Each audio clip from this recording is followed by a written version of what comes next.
استاذہ میرا سوال یہ ہے کہ بینگ مسلمس ہم کس طرح اللہ کے او کو پہچانیں؟ آپ کے سوال کا آدھا جواب تو پہلے ہو چکا. اس کے ساتھ ہی ایک اور چیز جو ہمیں بہت ضروری کرنی ہے وہ ہے اللہ تعالیٰ کو اس کی اپنی بتائی ہوئی قرآن کے اندر پائی جانے والی صفات کے ذریعے سے ہم پہچانیں.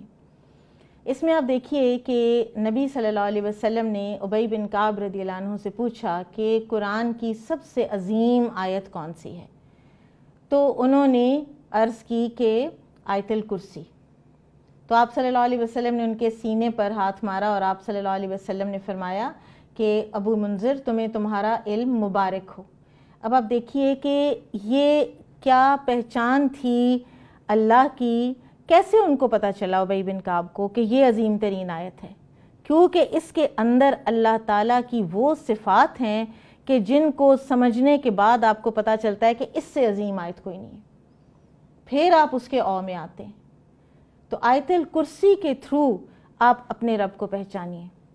اللہ تعالیٰ کے ان ناموں پر غور کیجئے جو آیت الکرسی میں آئے ہیں: اللہ، الحی، القیوم، العلی، العظیم.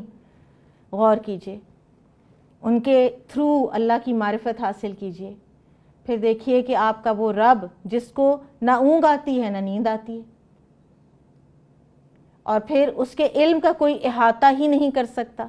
کسی کو جتنا وہ علم دے، چاہے کوئی دنیا کا بڑے سے بڑا ریسرچر، بڑے سے بڑا کوئی عالم، لیکن اللہ تعالیٰ کے دیے ہوئے علم ہی کا محتاج ہے. اس کائنات کا جتنا بھی علم اس وقت انسانوں کو ہے، وہ خود اس بات کا اعتراف کرتے ہیں کہ یہ تو ایک ٹائنی سپیک ہے کہ جس کا ہمیں پتہ چلا ہے، باقی ساری کی ساری ابھی پتہ نہیں کتنی کائنات ہے کہ جو اندھیرے میں ہے، ہمیں پتہ ہی نہیں ہے کچھ کہ وہاں کیا ہے اور کیا ہو رہا ہے. پھر آپ دیکھیے کہ اللہ تعالیٰ فرماتے ہیں کہ اس کو تھکاتی بھی نہیں ان دونوں کی حفاظت. تو اگر آپ کا رب ایسا ہے اور آپ کو ایسی پہچان ہے اپنے رب کی، تو آپ لا محالہ اس کے او میں آئیں گے. آپ کے اندر لا محالہ اس کی خشیت پیدا ہوگی.